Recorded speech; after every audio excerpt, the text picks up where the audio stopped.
Namo Devyaye Mahadevyaye Surabhyaye Cha Namo Nama Kavambija Svarupaya Namaste Jagadambike. Salutations to the Mother of the World, who lives as a seed in all cows. Salutations to that goddess, who is a great goddess, and who is the wish-yielding cow. Namo Radha Priyaya Cha Padmam Saya Namo Nama Nama Krishna Priyaya Cha Gavam Matre Namo Nama. Salutations to the pet of Radha. Salutations to the essence of lotus. Salutations to the darling of Krishna. Should be yeah. Salutations to the darling of Krishna. Salutations to the mother of all cows. So we will try and explain everything that's said in this prayer to the best of our ability, limited ability, of course. The glories of the cow is unlimited also. So as we learn here, the cow is dear to Radha and Krishna. So there is a story in the scriptures that once upon a time is a Puranic story. So Radha, she wanted to have, she wanted to drink milk, and so Krishna he manifested a cow for her, and the cow was giving plenty of milk. So much so that it became a whole ocean of milk. So that's the ocean of milk, which is there in the abode of Vishnu. It's called Shveta Dvipa. It means the white ocean. Yeah. So Surabhi, yeah,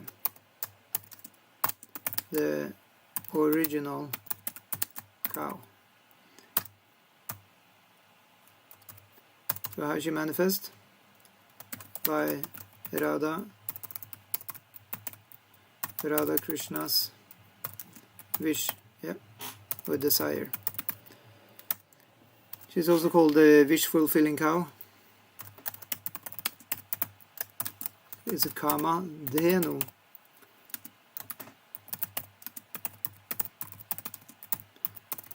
Yeah, I'm sure you could translate it in another way also. But anyway, wish-fulfilling cow is one way you can say. The cow which fulfills every desire. By Radha Krishna's desire, she manifested to give them milk. Yeah. So much, so full of bhakti,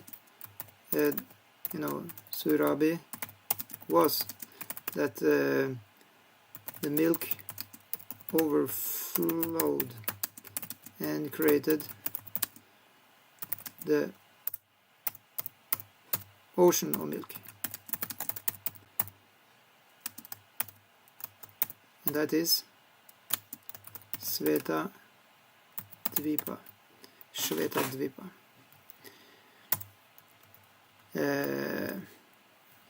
which is the ocean.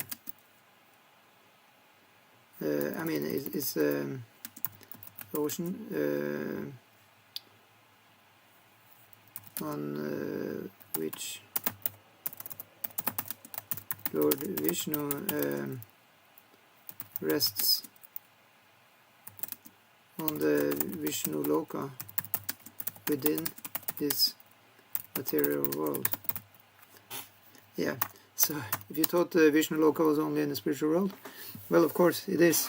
Wherever Lord Vishnu is the spiritual world. Actually, I previously explained that the material world, as we always say, it is an illusion, but it really is an illusion in the real sense of the term. The concept itself is even an illusion, because the material world is just a corner of the spiritual world, where you have material elements which are actually eternal and are actually spiritual, but they work to create the illusion of temporality,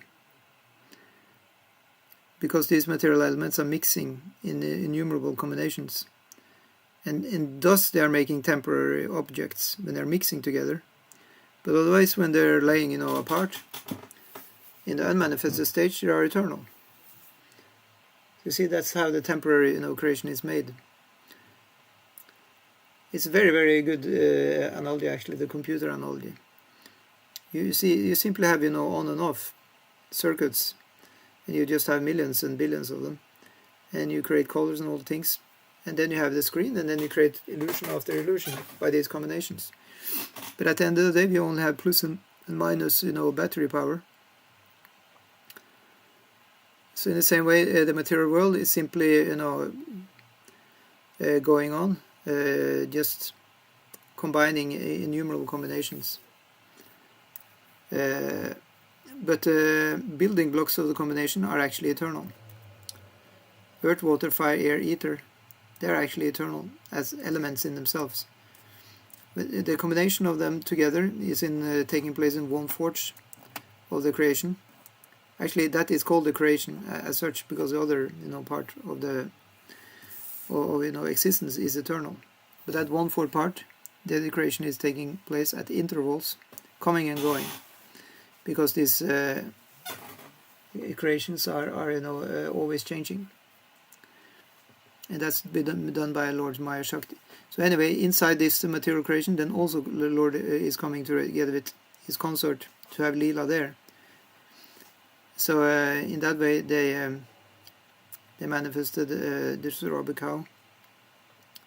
She gave a lot of milk, and it overflowed. And Lord Vishnu, he got that milk on his planet, Vishnu Loka, and on that planet he is also lying resting on the Sheshanaga, snake incarnation. And he, in his Yoga Nidra, is also entering all the different hearts of living entities as Kshirodakashaya Vishnu. Yeah. So the ocean, so Lord Vishnu resting on the Vishnu Loka is called Kshirodakashaya Vishnu. Yeah.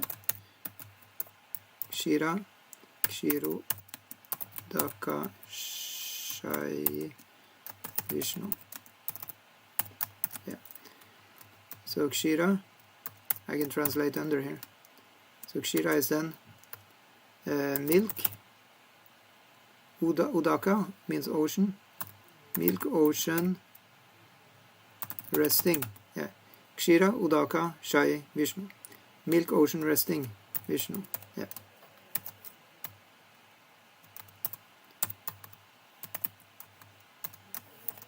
Yeah. So doesn't that sound good? To rest on the ocean of milk? Well, you need to have something good to rest on, so you don't get, wet by the milk, and that is Sheshanaga.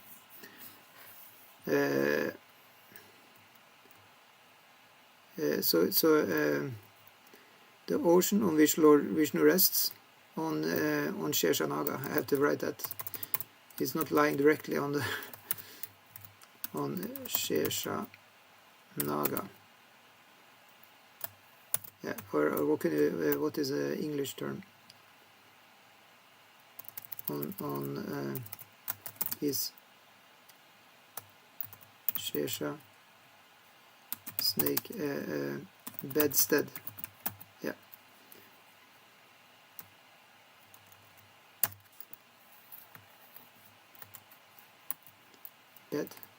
Yeah, that's correct.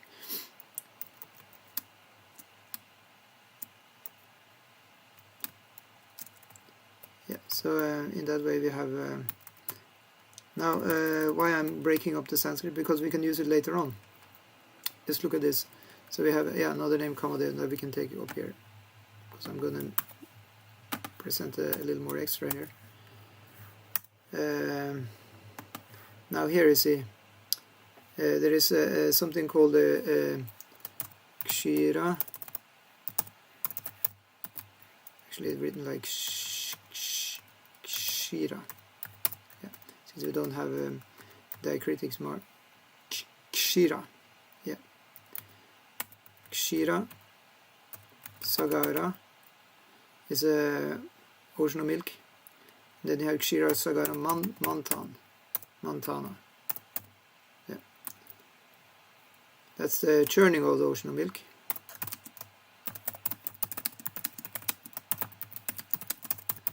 it was churned at one point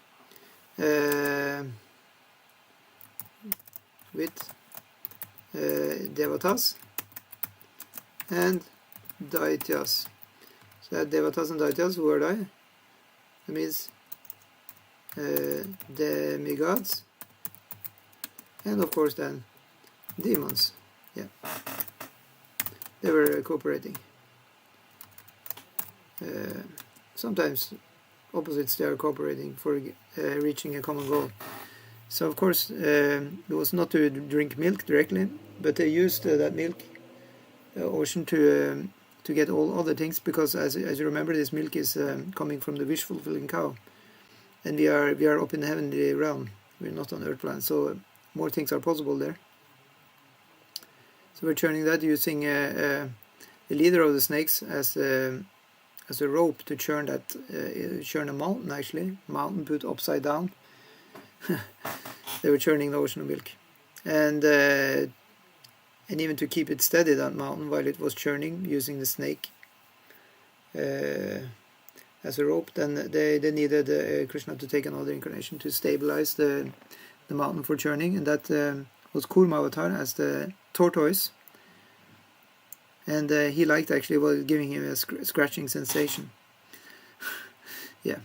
So the churning was going on, and those of you who heard the story, there are a few things manifested from there. For example, Lakshmi Devi is coming out of there, Lord Vishnu's eternal consort. You have, I think we had that story a few weeks ago, maybe. It was about the elixir of heaven, which gives eternality, or actually prolongs your life. Of course, it doesn't actually give completely eternal life, but it prolongs your life like ending. Given by the god of Ayurveda, Dhanvantari. What was the name of that elixir? Maybe it was just called elixir of heaven. Yeah. So that was then fought of between the demons and demigods. They wanted to snatch that, the demons. Lord Krishna took an avatar as Mohini Murti as a beautiful woman to bewilder them, and so in the end, actually, the demons didn't get much. Most of it went to the demigods, except for one demon named Rahu. He got a little bit. Yeah, so that's a different story. But you had many manifestations coming out of there. For example, Airavata, the great elephant of Indra, was manifested. So many nice things. Or was it a horse? No, wait a minute. No, it was. Now I've become a little unsure that Airavata is a horse. Yeah, it's an elephant. There was the great horse, celestial horse, was also manifested, which I don't remember the name of now. So, but then there was another animal manifested, not just the elephant and horse, but guess what? The Kamadhenu. Also, one of the animal and of the celestial animals.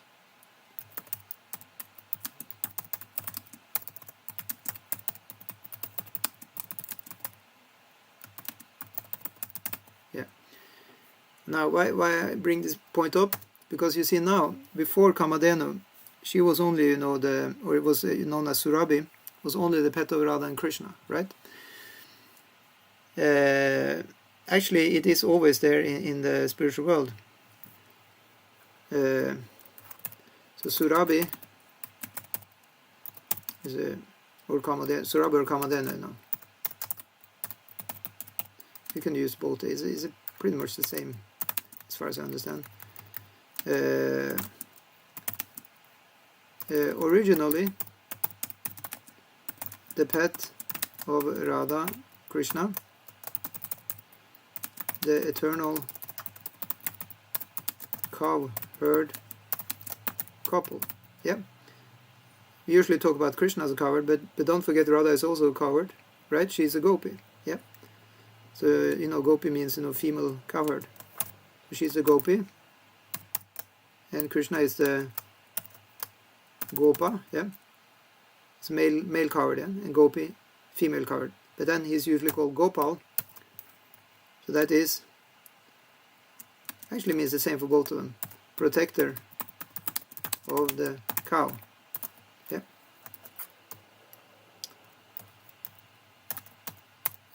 Also another name, Govinda.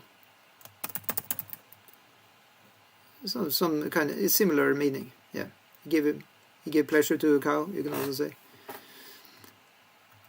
Yeah. So originally, the cow is the pet of Radha Krishna, the eternal coward couple. So what do you think the planet of Radha Krishna is then, if they are eternal coward couple?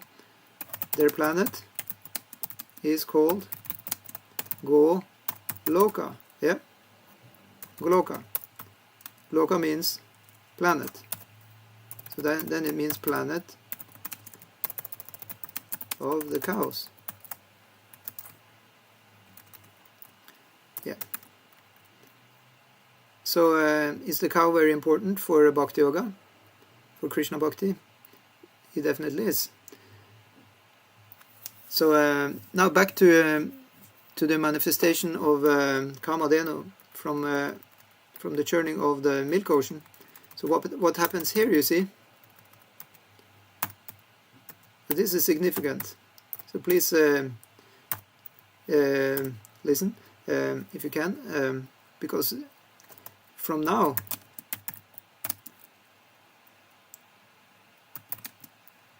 the cow was on the heavenly planets too.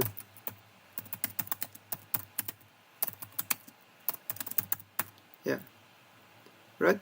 It wasn't that before, because that cow was giving, because this cow was given to the Shapta Rishis.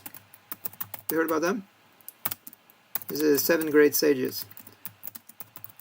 7 greatest, we can even call them. Of course, all the sages are originally great. You cannot really say who is greater than the other, actually. What you call them, the 7 celestial original sages, or just 7 sages. For each cycle of Manu, you have a new set of Shapta Rishis, actually. They can be seen in the heaven as the Great Dipper constellation. Don't ask me how that name came about. But there are 7 stars there.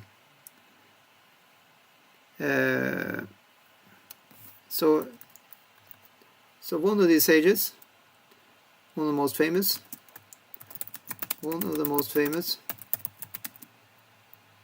of the Saptarishi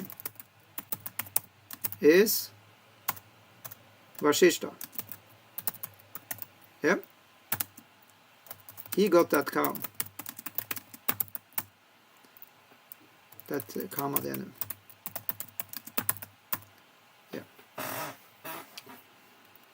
Yeah. And then there are a few stories how somebody else is coming and trying to steal that cow from him.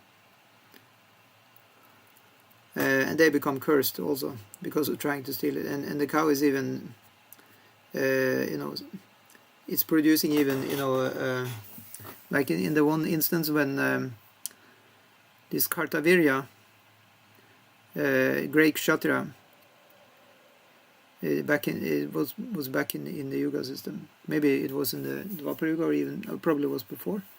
He tried to steal this Kamadhenu cow from Vashishta, and Vashishta's cow just manifested a whole army to defeat him. So you don't mess with a Kamadhenu or Surabhi cow. He can simply create an army out of itself to defeat you. Yeah. So let's see, we can have something else about... yeah, so here we have the nice prayer, which we all know. Namo Brahmanya Devaya Go Brahmana Itaya Yagaditaya Krishnaya Govindaya Namo Nama. So this is a prayer in the Vishnu Purana. It's spoken by, as far as I remember, Prahlad Maharaj. So he is given, as he's a Shuddha Bhakta, pure devotee of Krishna. So he is praying to Krishna, Namo Brahmanya Devaya Go Brahmana Itaya. I give my obeisances to you, who is the well-wisher of the Go and Brahmana Hita. Hita means well-wishing. You're the well-wisher of the Go, of the cows, and of the Brahmanas. and you are the well-wisher of the entire human society. Jagat Hitaya. Krishnaya Govindaya Namo Namaha. And your name is Krishna, and your name is also Govinda. And we have a reference to the cow also in the Bhagavad Gita. Let's see if I can find that. I forgot to copy paste that. Just give me a second. Not take long. It's from Bhagavad Gita 10:28. Ayudhanam aham varjram denunam asmi kamaduk prajanaschasmi kandarpa sarpanam asmi vasukihi. Yes. So here we'll put in the whole chunk from our Bhagavad Gita as it is. You can enjoy this content. Yeah. So here, so the synonyms: Ayudhanam, all weapons; Aham, I am; Vajram, the thunderbolt. So that's the thunderbolt of Indra. Denunam, O cows; Asmi, I am; Kamaduk, the Surabhi cow, or as we know, the desire cow, the desire-fulfilling, wish-fulfilling cow. So Prabhupada, we can read the rest also. Prajana, the cause for begging children; Chao, and Asmi, I am; Kandarpa, Cupid; Sarpanam, of serpents; Asmi, I am; Vasuki. Actually, this is telling very nice with our story, because I forgot the name of that serpent, which was used to churn the ocean of milk to actually, pull this mountain. It was a Meru mountain, sometimes called Sumeru. The Meru or Sumeru mountain was pulled back and forth with a rope made from Vasuki, which is the king of the serpents. Yeah. So the translation was: of weapons I am the thunderbolt, among cows I am the Surabhi, of causes for procreation I am Kandarpa, the god of love, and of serpents I am Vasuki. So Prabhupada says very nicely in the purport here: the thunderbolt, indeed a mighty weapon, represents Krishna's power. In Krishna Loka, in the spiritual sky, there are cows which can be milked at any time, and they give as much milk as one likes. Of course, such cows do not exist in this material world, but there is mention of them in Krishna Loka. The Lord keeps many such cows, which are called Surabhi. It is stated that the Lord is engaged in herding the Surabhi cows. Yeah, so I'll just keep focusing on this one. And this.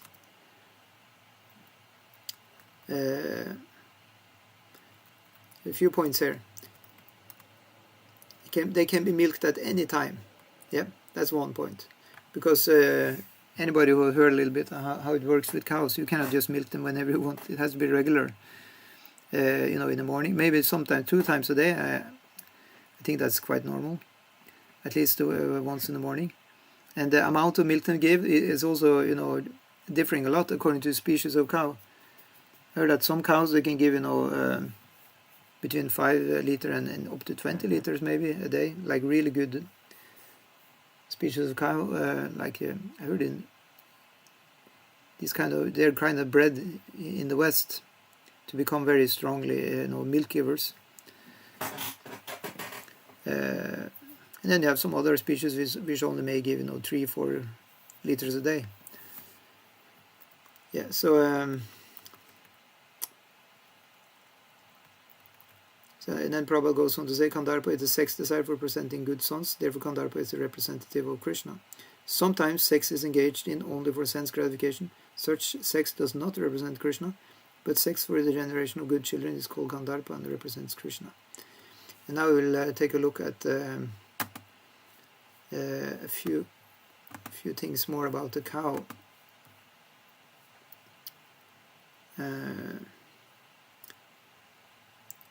So we also have a facsimile of this cow in the Svarvaloka. It's taken care of there by Indra actually. So in that way, the cow is also giving is not only milk from that cow actually. No, it's a good fortune you also get from that cow. And I will get back to that concept later. How this milking, is is also going on a higher level, the milking of the cow. Yeah. So the cow, is very sacred. So in the scriptures, then you have a few prohibitions that one shouldn't, mess with the cow. So let's see. Take a look at that. So, for example, you have here, I think this is from the Manu Samhita. Go ange yata loma tata sahasra vatsara, govadi rauravamadi parchin nirantar. So cow killers and cow eaters are condemned to rot in hell for as many thousands of years as there are for each hair on the body of every cow they eat from. Yeah. So yeah. So it says yata loma. Loma means the hair, or each hair follicle. Tata sahasra vatsara. Vatsara means year, and sahasra means 1,000. Yeah.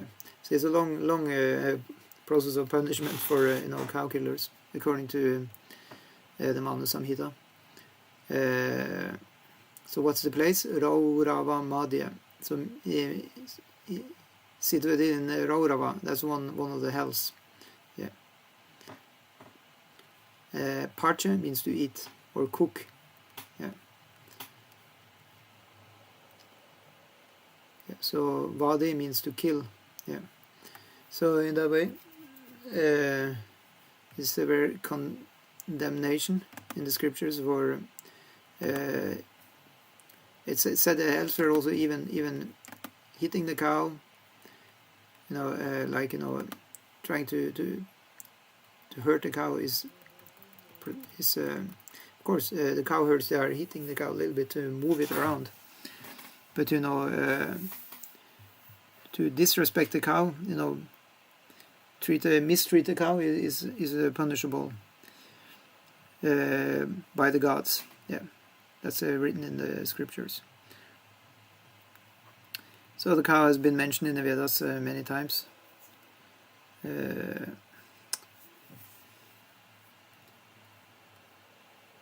So you have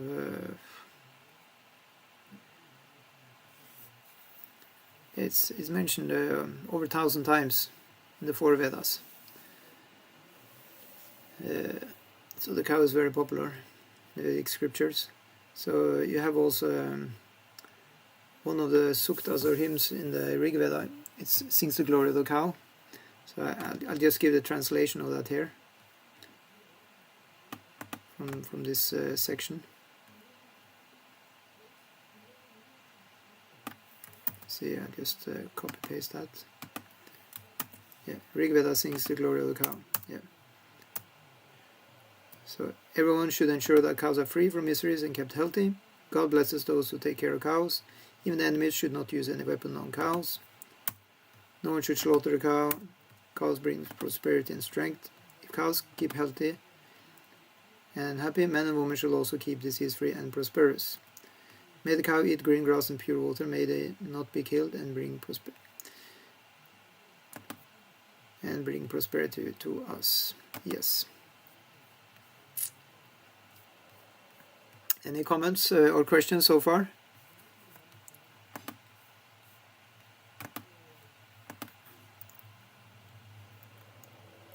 Okay, so we have actually a nice quote from the Gita Mahatmya. Actually, I will tell the story of how cow is related to Mother Earth also.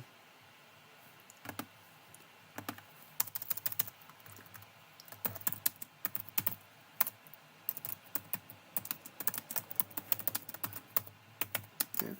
Bhumi Devi. Yeah. There is a famous story from our scriptures of King Prithu. Was once angry on Bhumi Devi for not giving enough growth of eatables, yeah, to the people. Yeah. So he started, actually he aimed his bow and arrow at her. Yeah. Then she transformed to the cow. Yeah, I write with big C because it is really like that.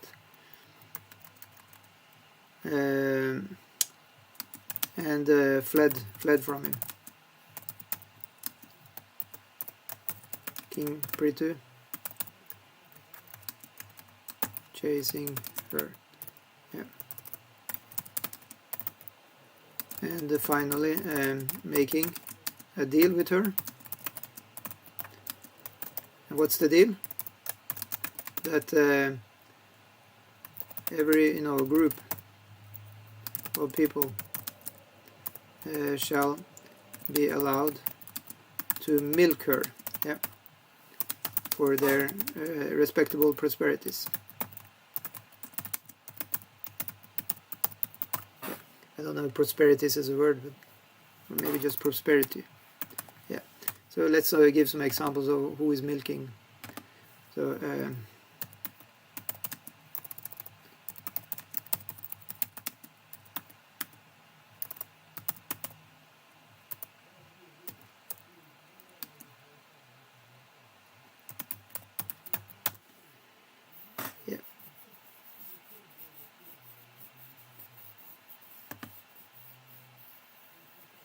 Yeah, so let's see if we get some examples there.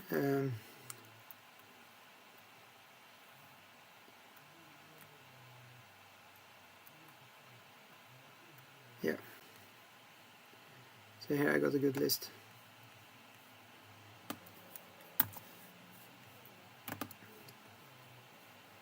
Yeah, so then each leader for each group came forward, and they were allowed to milk. Now she actually got the name of. After then, she was called Priti. From that time, was also known as Prithvi. Is that how you write it? Prithvi. Prithvi, yeah, with H. Prithvi, yeah.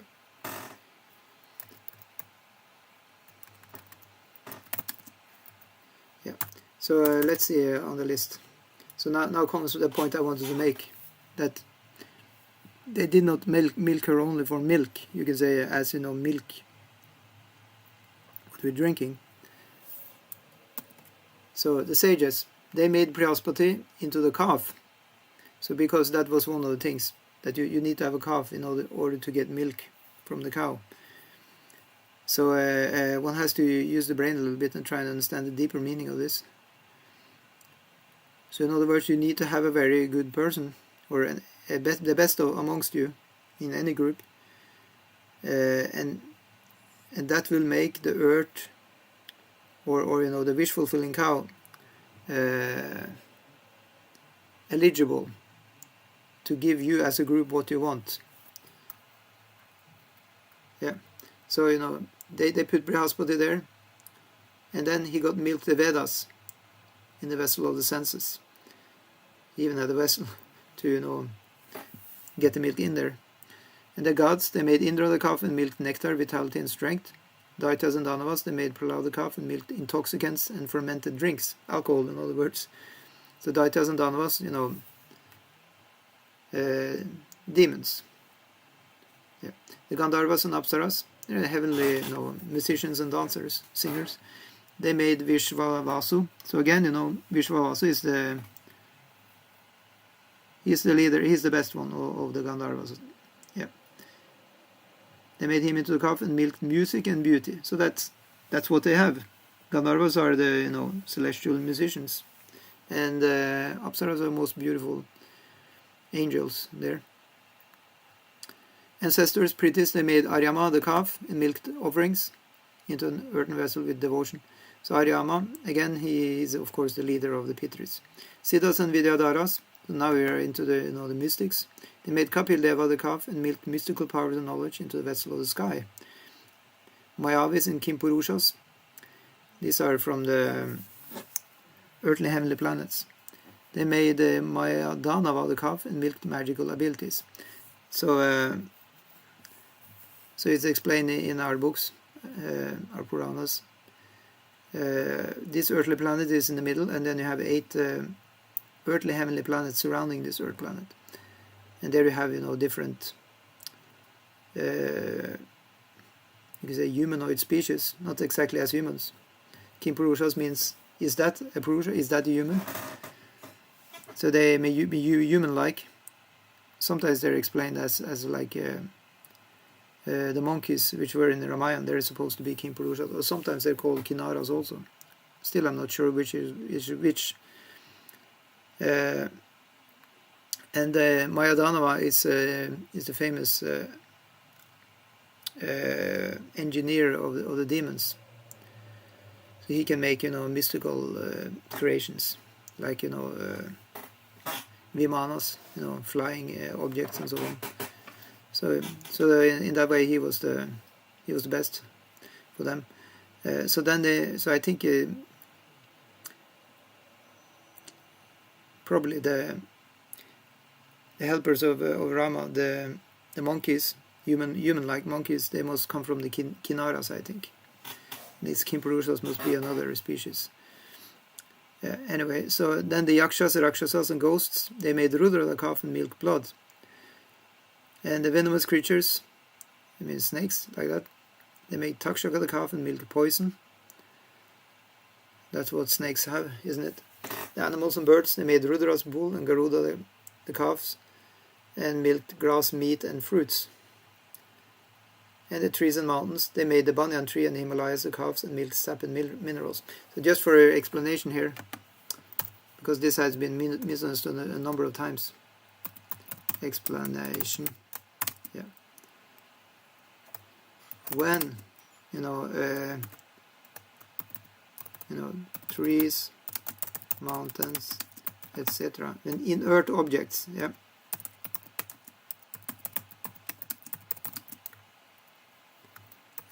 are mentioned, it is understood that they refer to the demigods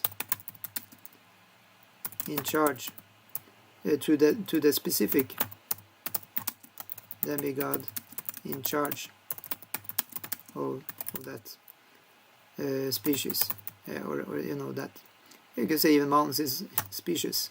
Yeah, it said before that there are also life in the mountains. So you can say the trees and mountains, they came along, but it means that the god of the trees and mountains, the god of the trees and god of the mountains, yeah, the persons. So this has been explained in the scriptures themselves, actually, how to understand. When you have the sun spoke, the ocean spoke, like that, it means that the god for the sun, or the god of the ocean spoke, like that. Yeah. So the point here is, I'll write it also so I get it correct myself. The point here is that in any case of any group, there will be a most serious practitioner in that group's skills, yeah, arts,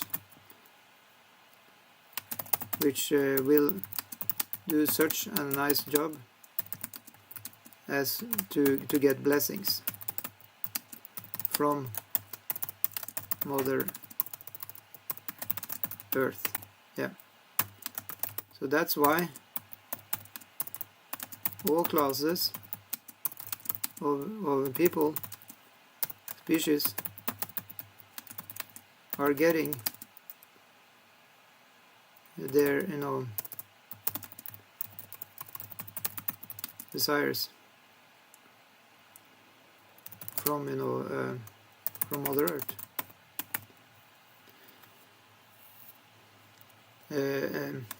through their respective leaders who have pleased her. So the large group of people, they may not please Mother Earth because they may be, lazy, crazy, rascals. But, there will always be somebody who stands out who are really serious, even among, you can say non-saintly people, like Daityas and Danavas. You have Prahlad Maharaj, he's a leader of them, and he's a pure saint. Actually, you can say he's misplaced in there, but it's part of the Leela that he was born, the greatest demon, Hiranyakashipu, but still he was the greatest devotee. These are Krishna's arrangements. Similarly, Mayadanava, he's also, taking part in Krishna Leela at some point, although he's, the great engineer for the demons, helping them, with their nefarious, expeditions.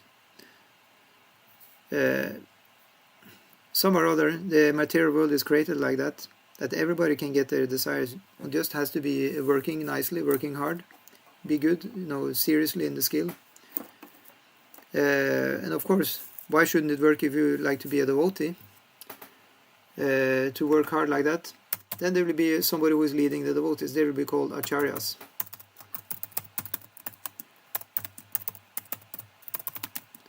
Amongst the group of people called devotees. Yeah.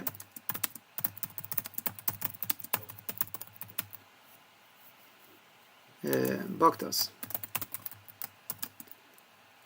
There will be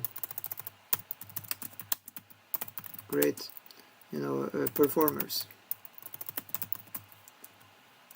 who will, will get the special mercy, just like you see all these leaders here. They were actually the ones getting the mercy directly, and then of course they're sharing with the others.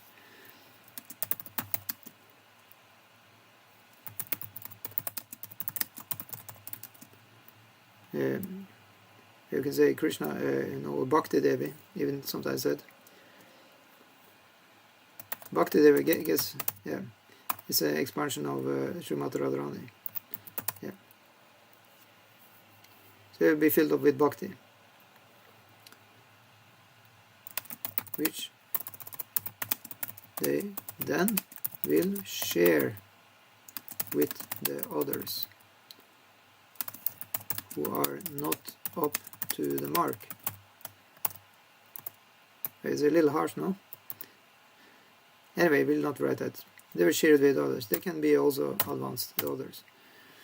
But it's a fact that somebody is more advanced and they will actually get that mercy, and then they can give it to the others. So now we come to the Bhagavad Gita.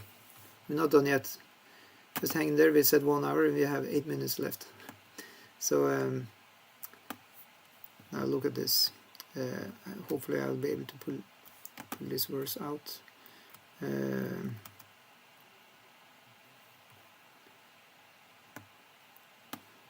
Yeah. So here we have the Gita Mahatmya 5. It says,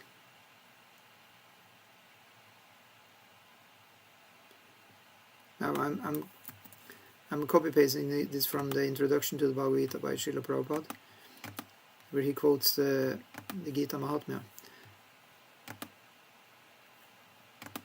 Yeah, so this is a very great quote. We put here. Yeah, Bharatamrita sarvasvam Vishnu Vaktra Vinishritam Gita Gangodakam Pitva Punarjanmana Vidyate. One who drinks the water of the Ganges attains salvation. So what to speak of one who drinks the nectar of Bhagavad Gita? Bhagavad Gita is the essential nectar of the Mahabharata, and it is spoken by Lord Krishna himself, the original Vishnu. So far there is no talk about cows or milk. Just hold on and see. We take the next text.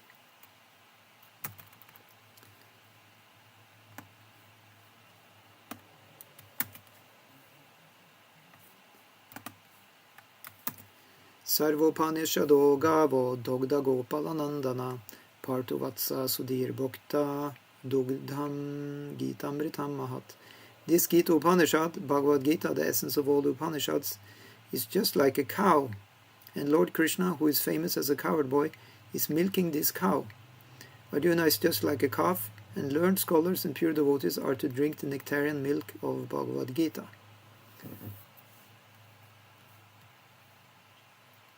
So as we can see, why did we get the Bhagavad Gita? We got the Bhagavad Gita because of the great... We got the Gita because of the great performer of Bhakti on behalf of humanity.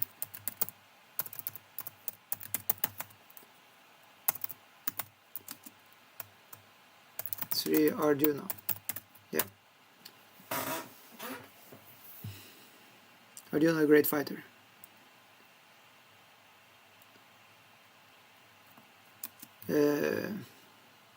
So Arjuna, he was listening to Bhagavad Gita being spoken by Krishna. So in that way, Arjuna, he shared it with the rest of us.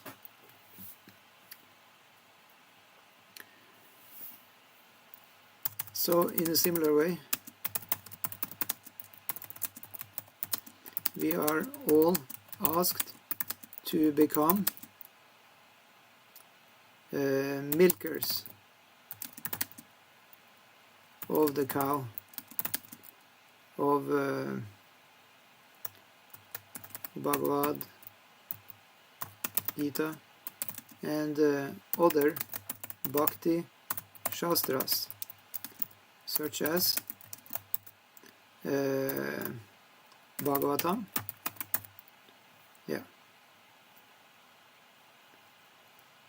and Chaitanya Charitamrita. See, it even has the word Amrita in its name. Means the nectar is there, very, very clearly available.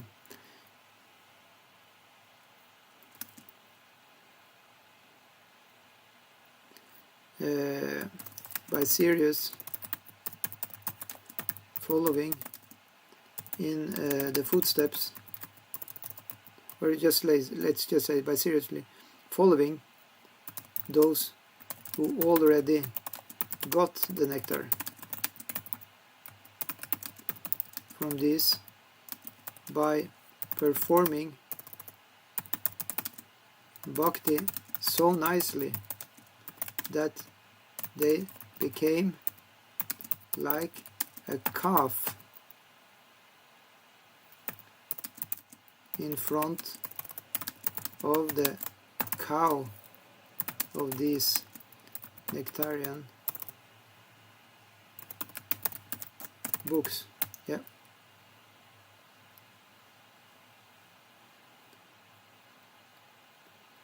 Some drops, at least some drops of nectar, yeah.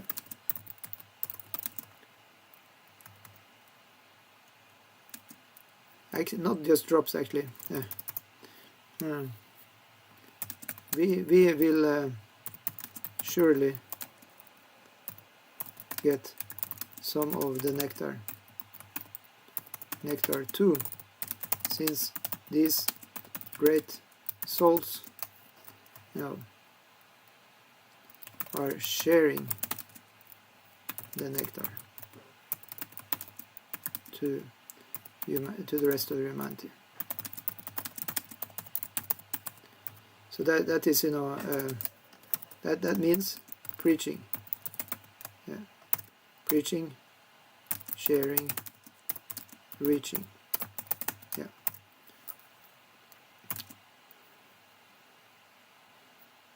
So I hope this gave us something. Some greater, you can say, implications of the system of cow and milking, and how it translates into something very great inside the Bhakti Yoga tradition. Any comments or questions? No, thank you. Does it make sense? Yeah, thank you. Well, my take from this is, I don't know, it's a bit confusing to think that the cow was made, but I just imagine that it was like, eternal. Yeah, But no, of course it's not made.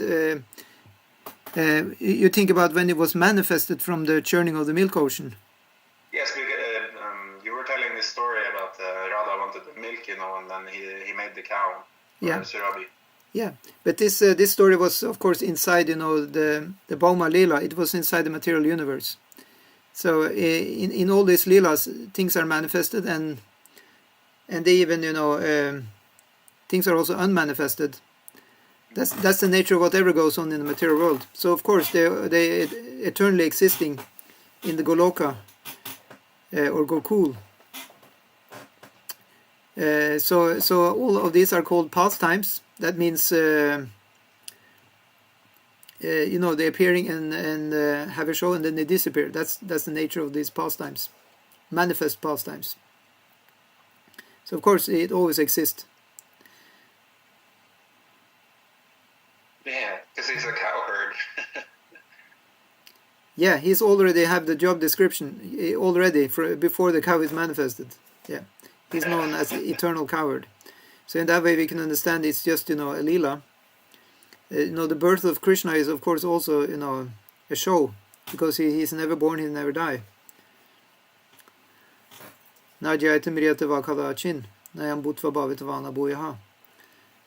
It's said that even us as a soul, we are also never born or dead actually. This is going on by the illusory Shakti, energy of the material things. So it's very important to remember. It's very important to remember, indeed. So what we always try to take home is the bhakti import of this. That the bhakti is something that exists eternally beyond these material elements of coming and going. And these truths can be milked out of these books that Krishna and the devotees have left us, such as the Bhagavad Gita.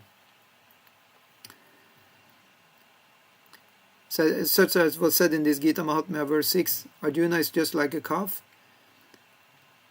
and in this Bhagavad Gita is just like a cow. So it said when you put the calf close to the cow, then the cow feels inclined to give milk out of affection. So in that way, learned scholars, pure devotees, they may get that milk because of their performance of bhakti, which is satisfying the cow, so the cow will view them as a calf. Yeah. So we just try to become qualified, and then we will taste the immortal nectar. Actually, the nectar of this milk is that it gives you eternal bhakti. So the Surabhi cows, which are in the heavenly planets, they're also just you can say temporary manifestations of the eternal Surabhi cow in the spiritual world. And when it comes to down to the earth planet, it's even more, you can say, it's less potent, It goes down in potency for each level. But still it's said in the scriptures that if you simply give grass to the cows, did I read that before here? It's given some reference in the Rig Veda, but other places also said that actually you are blessed by taking good care of the cow. Because the cow is representing the original cow of Krishna in the spiritual world. And in that way, all the demigods, they are present in each of the cows actually. So you can see these pictures of the cow which we have from Hinduism. You can see all the demigods are there. Have you seen such pictures? Yeah, I think it's the picture, like a picture of a cow, and there are many strange markings on them. Yeah. So all the gods are there actually in the cow. It's the most blessed of the animals, simply because it's Krishna's favorite pet. Yeah. So we have a few festivals in our Vaishnava tradition, where we're celebrating the cow. I think we had one a few months ago in the temple. What was that called? Go Puja, was it? I don't know. You were there on that day? Oh, when was it? I think maybe it's 3 or 4 months ago or something.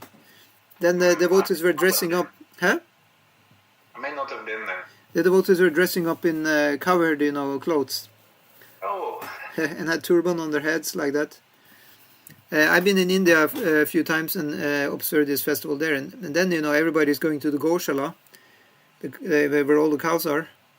And the cows, a few cows are decorated like that, very nicely with clothes. And they do puja to the cow, actually.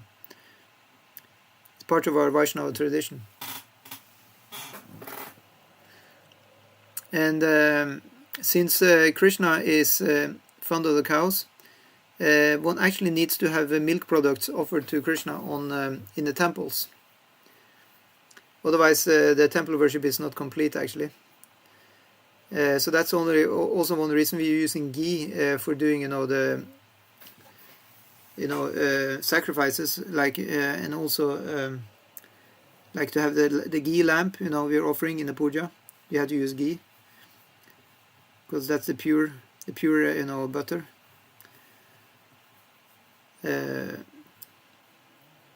So, and apart from that, you have actually just for the human body to function properly. Milk is pretty vital, isn't it?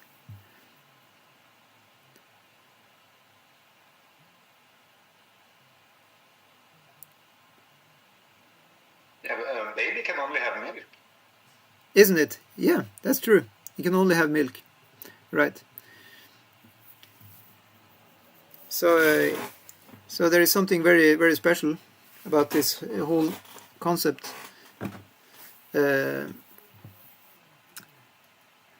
Yeah. So, so in that way, the rural communities is supposed to be closer to the natural way of living, and it's also connected with the mode of goodness. According to Ayurveda, the milk has all the good properties to give you, it gives you the building blocks of the human body.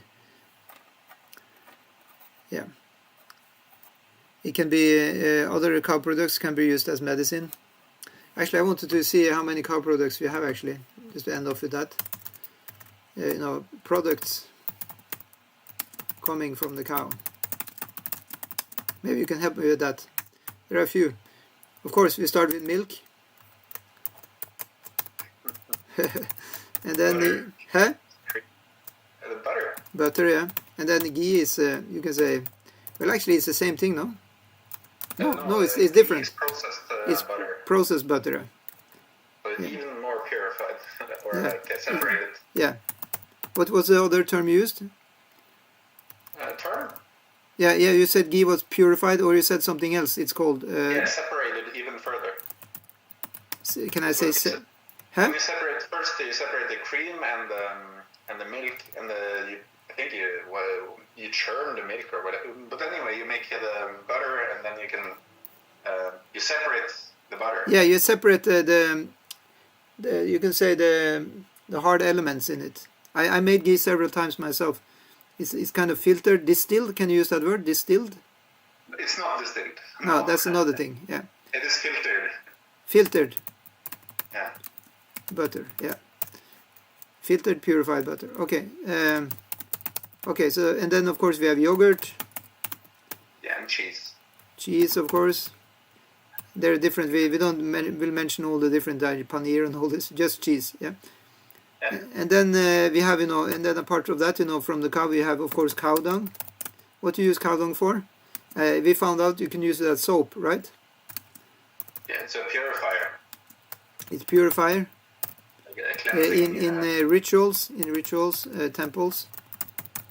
And then it's also can be used as, anyway, we can just say that. And then the cow urine is also used in rituals, and then of course it's a medicine. Yeah, you heard about that. You can drink cow urine. It's medicine for a few things. And then a cow dung, you can also build houses with that. You can cook with that. Used for making fire, yeah, for cooking. What do you call cooking fuel? Yeah. And house building also, of course, that's in India.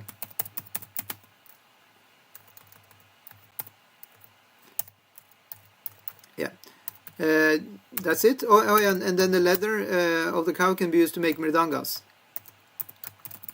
Right? Yeah.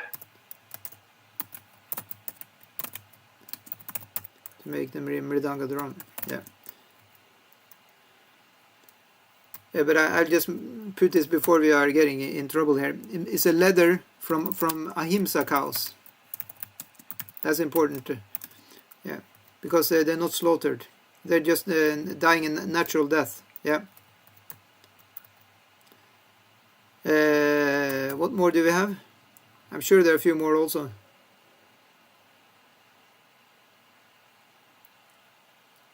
Yeah, I mean, I heard that the cow itself now is a modern therapy where they're sending people out to the farms so they can pat and hug the cows. Have you heard about that? It said it's good for mental health. Oh yeah, they're so sweet. They're so sweet. Cow visiting used now for mental health. Yeah, I think that should suffice to get some idea what the cow is most auspicious. Jai Go Mata.